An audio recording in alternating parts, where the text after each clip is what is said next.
Inilah kota Makassar, kota berjuluk Angin Mamiri yang kini lebih sering disebut sebagai kota demonstrasi. Lantaran aksi unjuk rasa hampir terjadi setiap hari kerja di berbagai titik vital di kota ini. Seperti di Jalan Sultan Alauddin, Urip Sumoharjo, yakni di kantor DPRD Sulsel, DPRD Makassar, Jalan AP Petarani, dan Perintis Kemerdekaan. Tempat favorit adalah Jalan Layang Flyover Makassar. Demonstrasi merupakan perwujudan dari kebebasan menyampaikan pendapat. Ini sah-sah saja. Namun hal yang sangat mengganggu ketika unjuk rasa tersebut dianggap dilakukan tanpa mewakili hak rakyat, seperti aksi tutup jalan di jalan-jalan krusial yang dilalui jutaan orang dengan berbagai latar belakang aktivitas. Parahnya lagi, penutupan jalan dilakukan tanpa memberi jalan alternatif untuk dilalui, sehingga roda aktivitas ikut terhenti selama jalannya unjuk rasa. Stigma Makassar sebagai kota demonstrasi kini mulai menguat. Yang mencengangkan adalah ada kalanya aksi unjuk rasa dilakukan tak lebih dari 10 orang saja. Namun, garangnya pengunjuk rasa luar biasa menutup akses jalan. Miris memang, karena tak memikirkan antrian panjang kemacetan yang ada sebagai akibat dari aksi tutup jalan yang dilakukan. Tengok saja, seorang ibu di angkutan umum yang membawa bayinya terjebak dalam kemacetan selama berjam-jam. Tangis bayi tak mampu meluluhkan hati para pengunjuk rasa untuk membuka jalan.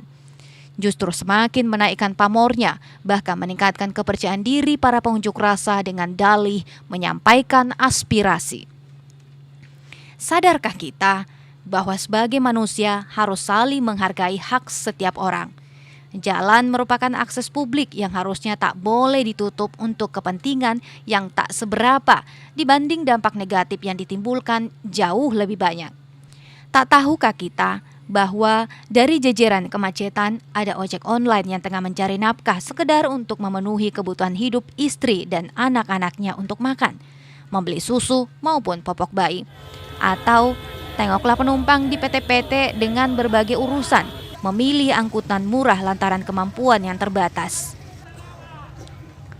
Atau ingatlah ada banyak bapak-bapak, ibu-ibu yang hendak pulang ke rumah untuk segera bertemu dengan anak-anak mereka. Atau orang-orang yang tengah mengejar waktu untuk naik pesawat, orang-orang yang hendak ke rumah sakit berobat. Tak pernahkah di antara kita sebagai manusia yang harusnya memanusiakan manusia dan peduli kepada yang lain, memikirkan tentang hak yang kita rampas? Pengunjuk rasa yang intelek tentu memikirkan hak banyak orang dan kepentingan rakyat kecil. Sering kita mendengar suara lantang para jenderal lapangan menyuarakan pembelaan terhadap rakyat. Lalu, jika jalan ditutup, hak rakyat manakah yang dibela? Demonstrasi sekedar untuk menunjukkan eksistensi diri tanpa beralas kepentingan masyarakat seharusnya mulai sadar diri tak menjadi penguasa jalan di Makassar. Edukasi untuk menyampaikan aspirasi secara intelek nampaknya harus diberikan. Para jenderal lapangan sebagai koordinator aksi harus mulai berpikir logis bahwa jalan bukan milik sepihak, melainkan hak seluruh rakyat. Jika barisan angkutan umum, ojol, dan masyarakat pengendara serta penumpang tak berusaha mengubarkan saat demonstrasi berlangsung, itu karena mereka masih memiliki intelektualitas yang tinggi untuk menghargai pengunjuk rasa. Lalu mengapa kita yang berperan sebagai pengunjuk rasa masih bebal terhadap norma-norma bermasyarakat? Mari jangan halangi jalan untuk masyarakat. Tim redaksi melaporkan.